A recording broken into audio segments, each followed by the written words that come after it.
I bet there's many of you that do not know how the Immanuel quilt came to be. Well, you need to know because it's an incredible story. You see, one night in my dream, God spoke to me. He told me to make a quilt representing names of Jesus and to begin a traveling ministry. To say that I had doubts, fears, and reservations is an understatement. But nonetheless, in this dream, he told me 3 specific details for the design of the quilt. I was to make the quilt full of color, but no black, he said, because black, he said, represents sin and death, and Jesus has no sin and is alive.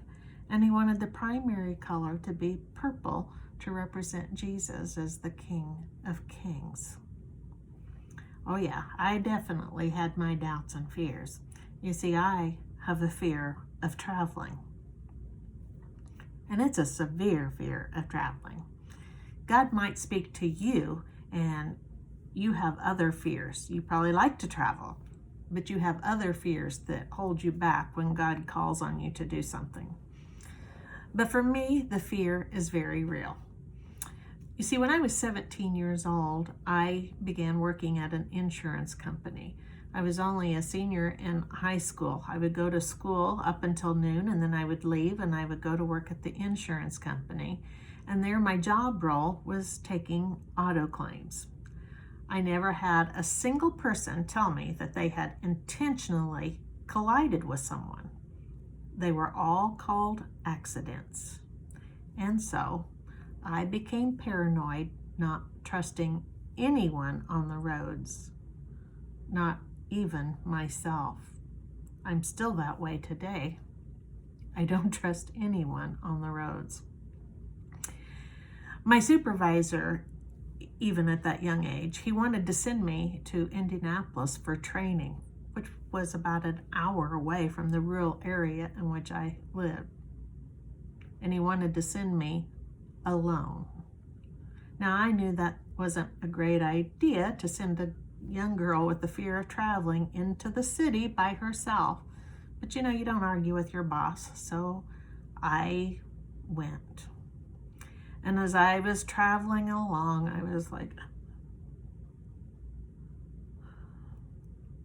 my knuckles were turning white. And with each passing mile, the anxiety was increasing. By the time I arrived at the meeting, I walked in and the organizers, they took one look at me, and I was immediately escorted to the sick room of this large corporate office building. And there I slept the entire day, not waking until after hours when the building was empty, dark, and locked. Not only did I have a fear of traveling, but I call myself a novice quilter. Grandma introduced me to quilting at the age of 5, but in my lifetime I'd made maybe only a dozen quilts.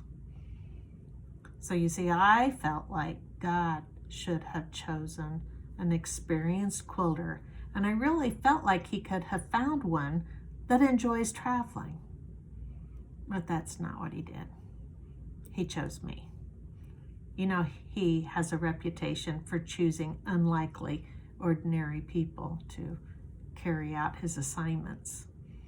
So be prepared, folks. Whatever your doubts, fears, and reservations are, and your weaknesses, your greatest weakness, that's probably the area in which God's going to call you to do something. God speaks through his word, through the Holy Spirit, through circumstances that's going on in our lives. He speaks through the things that people around us are saying and doing. And yes, he even speaks to us in our dreams. The same God that spoke to Adam and Eve in the garden, he's still speaking to us today. He's an unchanging God who is communicating with his people. So how do you know if it's God that is communicating to you or it's just your own inner thoughts? Well, I can't wait to tell you the next time. So stay tuned and keep following the journey. We'll discuss that. but next time.